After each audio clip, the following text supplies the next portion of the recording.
y señores, en Paraguay hace un tiempo que obreros y personas que trabajaron en la construcción de una de las hidroeléctricas más grandes del mundo, Itaipú, están pidiendo que se les reconozca el trabajo y el sacrificio que hicieron para la construcción de esa represa ahí en la zona este del Paraguay, y donde el socio, el gigante Brasil, está allí también poniendo toda su fuerza para que Itaipú Binacional siga adelante.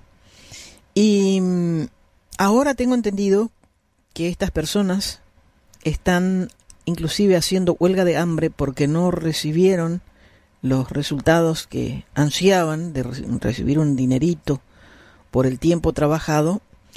Y quisiera yo que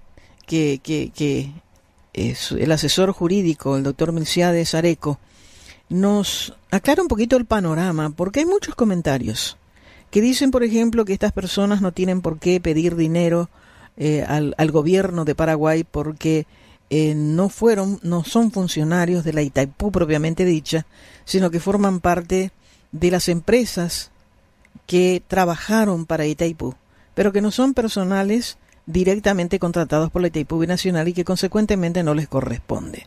Así que sobre este tema y mucho más vamos a hablar con el doctor Milciades Areco, que ya está en línea con nosotros desde Ciudad del Este, Paraguay, y a quien saludamos. Buenas tardes, bienvenido, doctor, ¿cómo le va?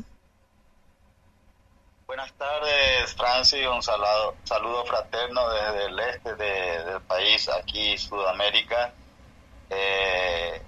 Un saludo fraterno a todos los paraguayos y latinos de esa zona de nuestro continente.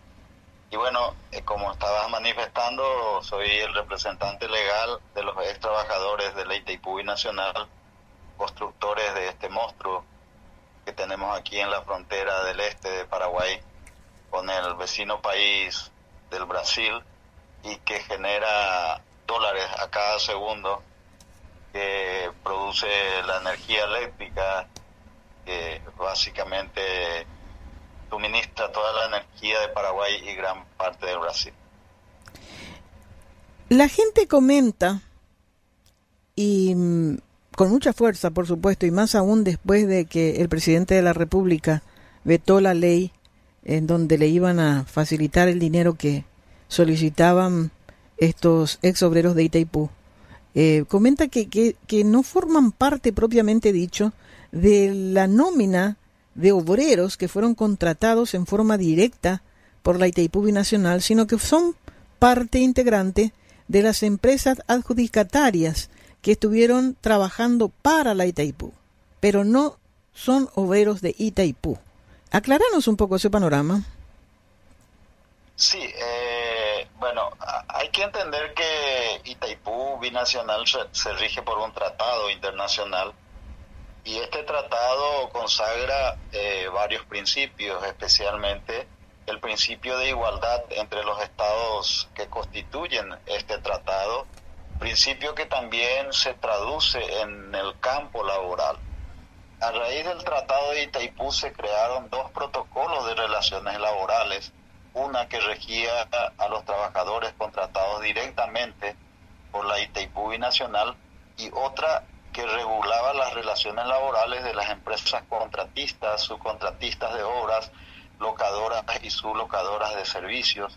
Y ambos protocolos consagraban el principio de isonomía, es decir, de igualdad de trato entre trabajadores paraguayos y brasileños. Y a raíz de estos protocolos se consagraron una serie de beneficios que finalmente solamente fueron beneficiados o benefició al lado brasileño, no así del lado paraguayo. Pero hay que entenderlo históricamente, hay que hacer una reseña histórica.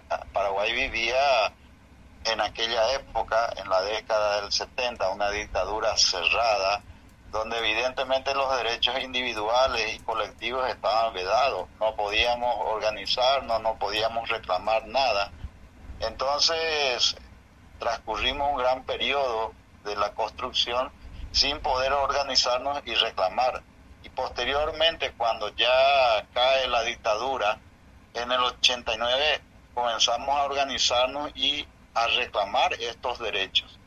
Y es ahí donde en el 89, específicamente ya en agosto del 89, Itaipú reconoce estos derechos a todos los trabajadores. Pero ocurre un gran fenómeno, solamente le beneficia a los contratados directos y se le deja de lado a los paraguayos que fueron contratados por las empresas contratistas y subcontratistas de obra, locadores y sublocadores de servicios. Es justamente desde aquella época que esta lucha se viene trayendo, ¿verdad? Históricamente ya son 35 años, lo cumplimos ahora el 6 de agosto, serían 6 gobiernos constitucionales de la era democrática, esta va con la 7ª, y creo que todo el mundo tiene conocimiento que en el periodo constitucional anterior, bajo el gobierno de Mario Abdo Benítez, se propició una ley que reconocía la violación del tratado y de esos protocolos de relaciones laborales, que finalmente el presidente, no sabemos por qué, por alguna razón, lo vetó y ya no pudimos levantar el veto. Hoy nos encontramos ante una situación, creo yo, más favorable, porque tenemos la apertura de la entidad binacional y estamos conversando administrativamente con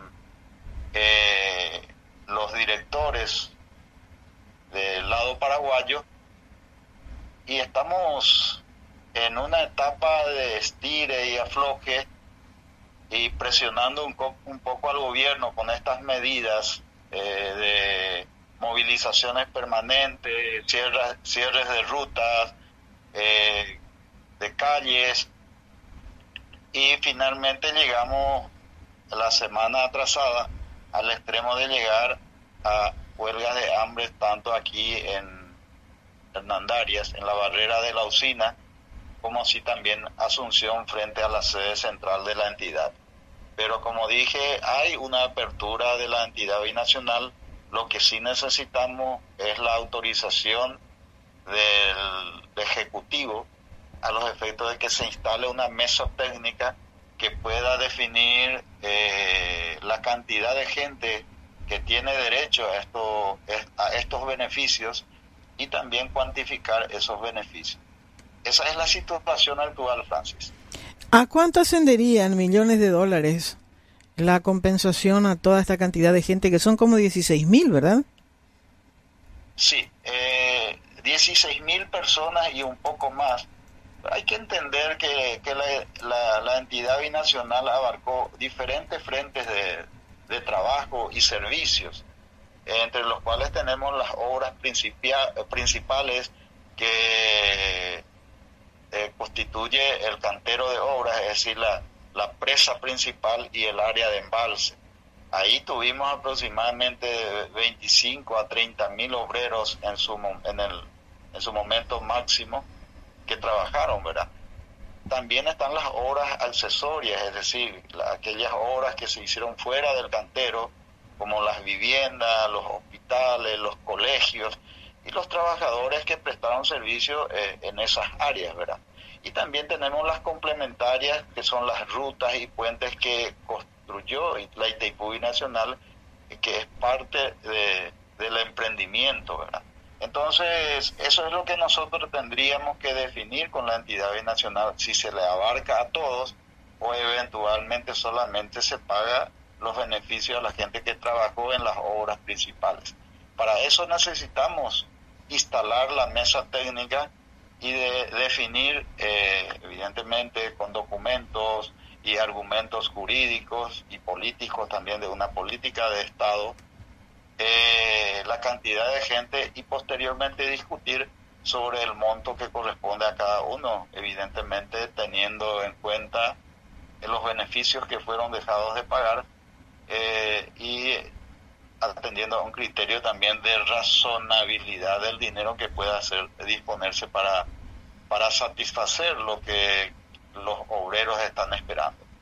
Pero esta compensación va a ir dirigida solamente, si es que se llega a lograr, a los trabajadores propiamente dicho, o va a alcanzarle a sus herederos. Eso es un punto muy importante. Según nuestro criterio e interpretación, atendiendo que va a ser una compensación histórica y no un pago de derechos laborales, nosotros entendemos que sí corresponde el pago a los herederos, atendiendo que en Paraguay tenemos algunos antecedentes legislativos. Se le compensó a las víctimas de la dictadura del periodo 54-1989, se le compensó a los soldados caídos el 2 y 3 de febrero, justamente para derrocar al gobierno dictatorial del general Stroessner. Entonces nosotros entendemos que es justo que se le beneficie con una suerte de compensación a las familias de los obreros que construyeron esta gran obra que genera riqueza y es una de las fuentes de riqueza más grandes que tiene el Paraguay. A mí lo que me preocupa, querido doctor Milciades Areco, es que esta gente ahora está yendo a la huelga de hambre. Y esta es una situación que no se va a definir así como así nomás, porque las autoridades aseveran que el gobierno brasilero benefició laboralmente a ex trabajadores de las empresas que fueron contratadas por la Itaipú en forma directa y no aquellos que fueron contratados por las empresas adjudicadas. Entonces, para rever eso, hay que llamar a la mesa de negociación, como bien dijiste. Eso va a llevar su tiempo, su vuelta, su negativa, su argelería, su burocracia. Y mientras tanto, estas personas que están en huelga de hambre, su salud va a deteriorarse y, válgame Dios, que alguno de ellos pueda perder allí la vida. Así es que no sé, a mí me preocupa eso. Sí, también a nosotros, estos ocupantes, yo hoy estuve visitando justamente la barrera aquí en Hernandarias, porque a mí me toca acompañar la movilización allá en Asunción, atendiendo que ahí está el poder y cualquier convocatoria entonces sería en Asunción. Hoy estuve con las personas que están llevando esta medida extrema aquí en la ciudad de Hernandarias y le manifesté esa preocupación. Ellos están decididos de llevar esto hasta que el gobierno decida instalar la mesa técnica a los efectos de comenzar el diálogo. Tenemos esperanza de que esta semana al retornar el presidente de la República, que está de viaje hacia el exterior, podamos tener una señal positiva, porque lo que falta sí es que el presidente autorice esa mesa técnica. Evidentemente, todos los días hacemos un llamado a la conciencia de las autoridades nacionales, a los políticos, al presidente del Partido Colorado, el señor Horacio Cartes, que también es una persona bastante sensible. Hemos conversado a través de canales institucionales y de otros canales políticos y creemos que él está mediando para que esto llegue a solucionarse. También hemos solicitado a la Iglesia Católica, al nuncio apostólico, al cardenal, que hoy tenemos un cardenal en Paraguay, y se comprometieron en mediar ante el gobierno nacional para que esto tenga un final feliz y podamos instalar la mesa técnica, levantar la huelga de hambre, inclusive levantar todas las movilizaciones y emprender un diálogo franco con el gobierno a los efectos de llegar a resultados que den satisfacción a ambas partes. Finalmente, existe el dinero, hay fondos para solucionar este problema ya de larga data y beneficiarle, ¿verdad?, a los abuelitos. La mayoría ya son personas de tercera edad, ya en el ocaso de sus vidas, y darle esa satisfacción de haber recibido lo que realmente le correspondía en aquella época.